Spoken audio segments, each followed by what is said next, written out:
No começo de 2022, logo depois de passar tanto tempo isolado em casa, eu e meus amigos decidimos fazer uma viagem para comemorar a vida, visto que passamos por um momento tão difícil. Então, nós decidimos viajar para o interior. Vimos com as pessoas do grupo se alguém tinha alguma casa para ceder para nós nos hospedarmos. E o Gustavo tinha uma cabana de veraneio, situada na cidade de Monteiro Lobato, na Serra da Mantiqueira. Mesmo que ninguém há tempos ali se hospedasse, a cabana era encantadora e ao mesmo tempo cheia de mistérios.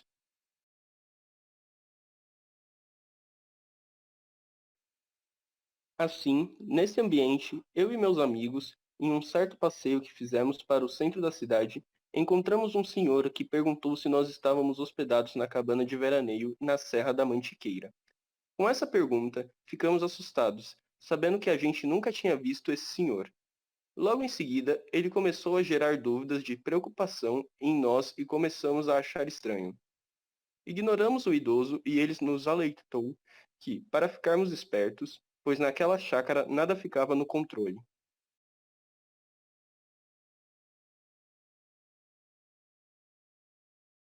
Na nossa primeira noite, tudo correu bem. Todo mundo chegou do passeio e fomos diretos dormir, assustados com a pergunta do velho senhor, mas nada a ponto de não conseguirmos descansar.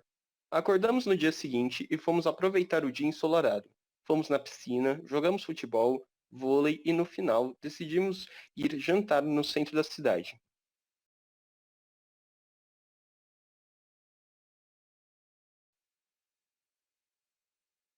Chegando lá, o mesmo senhor estava no local e nos alertou novamente sobre o lugar que estamos. Todo mundo começou a achar que o senhor estava delirando, mas foi na nossa segunda noite na cabana que começamos a achar tudo estranho. A cabana era antiga e fazia muito tempo que ninguém ia visitar ou passar uns dias. Era toda de madeira e era muito escura. Nesse dia estava muita neblina, pássaros cantando alto durante a noite, e estava uma energia em volta da casa que estava muito ruim. Durante a madrugada, a gente escutava uns barulhos estranhos, parecia até alguém tentando limpar a casa durante a madrugada. Mas foi no exato momento em que escutamos um copo quebrar na cozinha que começamos a ficar preocupados com a situação. Começamos a ligar os fatos e ficar com medo, sabendo que o senhor nos alertou duas vezes. No nosso terceiro dia da casa, o pessoal começou a ficar mais assustado, mas durante o dia parecia que tudo ficava mais tranquilo. Porém, quando ia chegando a noite, parecia que sempre que o ambiente começava a ficar comprometido e com uma energia ruim. Nesse mesmo dia, eu e minha amiga Juliana decidimos ficar acordados para ver o que realmente acontecia na casa durante a madrugada. Novamente, era uma noite fria, com muita neblina, mas quando deu exatos 2h20 da manhã, começamos a escutar barulhos estranhos e fomos ver o que estava acontecendo. Então, encontramos um estranho diário em cima da mesa e quando abrimos, lemos a frase "Odeio rodos" e a nossa ficha caiu. De dentro do diário, se materializando na nossa frente, estava Jânio Quadros com a sua vassoura, e quando ele sentiu a nossa presença, ele gritou: Eu vou varrer a corrupção! Ficamos assustados e fomos correndo chamar o resto do pessoal, para que eles vissem o que estava acontecendo e quem estava na cozinha. Quando o resto do pessoal chegou, a pergunta foi: Quem é você e o que faz na nossa cozinha? E Jânio respondeu: Eu sou Jânio Quadros, muito prazer. Sei que podem estar com medo e até confusos sobre o porquê de eu estar aqui, mas vou esclarecer tudo. Venham comigo que vou contar uma história esclarecedora. E ele contou sua história. Eu tinha um concorrente muito forte, meu inseparável ex-amigo de infância, Marechal Henrique Teixeira Lott, que havia sido ministro da guerra do governo JK. Era um candidato governista, mas sua campanha não empolgou o eleitorado. Nossa, mas vocês eram tão bons amigos. O que fez vocês separarem? Infelizmente, minha jovem, chega um momento na vida de todo garoto onde ele deve tomar uma decisão para se tornar um homem. a escolha mais difícil da sua vida: rodo ou vassoura? Eu, como todos os outros quadros que me antecederam, escolhi a vassoura. Por isso que utilizei ela como símbolo em minha campanha presidencial. Ela faz parte da minha família há gerações, sendo um símbolo de integridade, moralidade, respeito e, acima de tudo, limpeza. O Henrique, por outro lado, vem de uma família rodista, tendo em sua árvore genealógica os fundadores do rodismo no Brasil.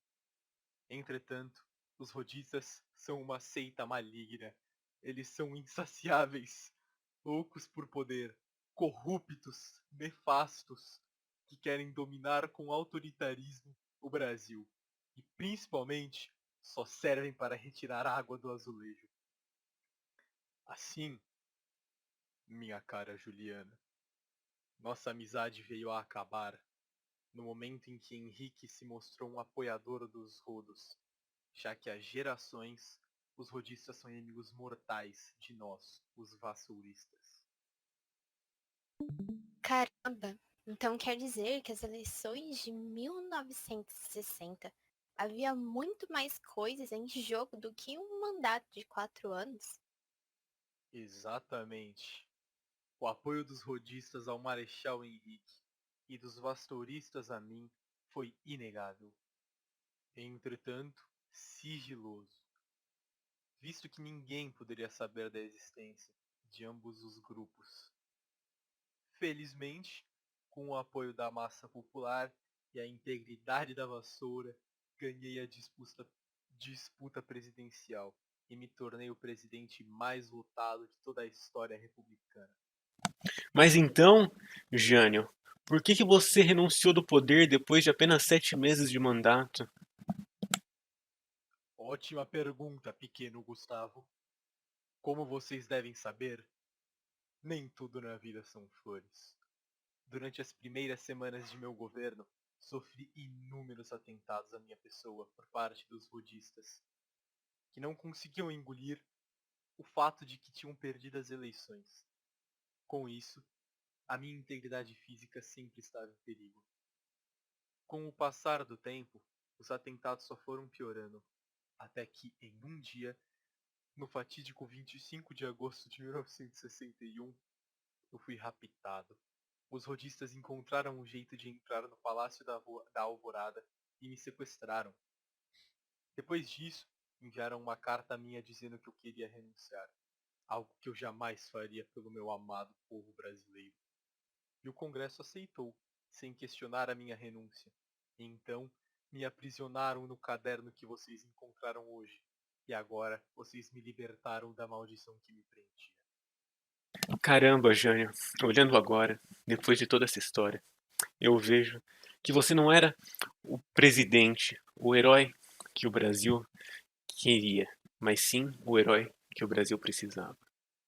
A gente te ama, Jânio. Obrigado, pequeno Gustavo. Tudo pelo Brasil e pelos jovens.